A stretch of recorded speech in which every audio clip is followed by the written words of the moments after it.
Hello everyone! Today magluluto tayo ng recipe na tiyak na magugustuhan ng ating mga anak.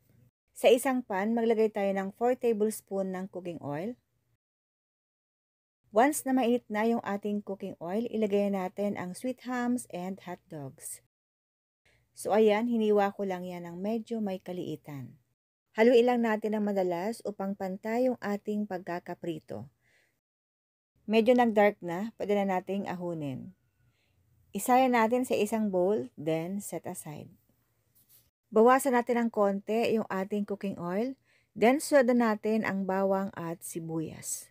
Haluin natin hanggang mag-caramelize yung ating sibuyas. Then sundan natin ang wing beans or sigarilyas. Pwede kayo gumamit ng kahit na anong gulay ang available sa inyo. Haluin muna natin para hindi masunog ang ilalim. Maglagay tayo ng 3 tablespoon ng oyster sauce.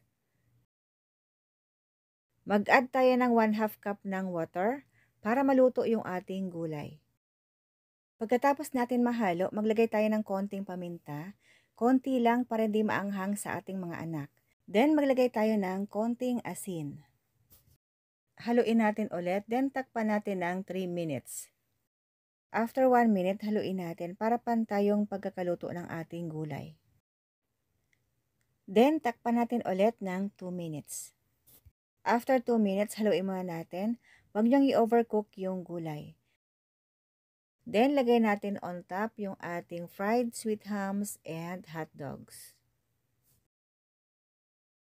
Ganun lang kadali at pwede nating i-serve. Thank you for watching, guys!